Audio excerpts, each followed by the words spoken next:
கந்த சஷ்டி ஸ்பெஷல்லிங்க முருகப்பெருமானுக்கு ரொம்ப சீக்கிரமாக ஒரு பிரசாதம் பண்ணி படைக்கணும், எனக்கு நேரம் இல்லை அப்படின்னு சொல்கிறவங்க இந்த பஞ்சாமிர்தத்தை படைச்சிங்க அப்படின்னா அவரும் அன்போடு அதை ஏற்றுக்குவாருங்க.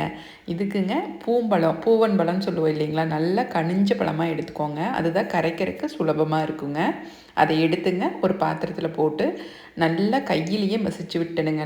என்ன தான் நீங்கள் வேறு இதெல்லாம் மசித்தாலும் கையில் கரைக்கிற மாதிரி பஞ்சாமிர்தம் இருக்காதுங்க. அதனால் பழத்தை நல்லா கரைச்சிட்டுங்க. அதுக்கப்புறங்க கரும்பு சர்க்கரைங்க, இது நல்லா பெரிய பெரிய கட்டியெல்லாம் இல்லைங்க, நல்லா கல்லெல்லாம் இல்லாத சுத்தமான கரும்பு சர்க்கரைங்க. அந்த கரும்பு சர்க்கரை சேர்த்திட்டுங்க, முட்டை இல்லாத பேரிச்சம்பழத்தை சிறுசாக கட் பண்ணி சேர்த்திட்டுங்க, கொஞ்சமாக கல்கண்டுங்க, நீங்கள் பெரிய பெரிய கல்கண்டாக இருந்தால் தட்டி சேர்த்திக்கோங்க, ஏலக்காய் தட்டினதுங்க, சுத்தமான தேனுங்க, நெய்யுங்க, இதையெல்லாம் சேர்த்திங்க நல்லா கையில் மறுபடியும் கலந்து விட்டுட்டிங்க அப்படின்னா நம்மளோட பஞ்சாமிர்தம் ரொம்ப சூப்பராகவே ரெடி ஆயிருங்க. டேஸ்ட்டும் ரொம்பவே நல்லா இருந்ததுங்க. தேன், நெய் இதெல்லாம் சேரும்போதுங்க ரொம்பவே நல்லா இருந்தது. கண்டிப்பாக நீங்கள் ட்ரை பண்ணி பார்த்துட்டு எப்படி இருந்ததுன்னு சொல்லுங்கள்.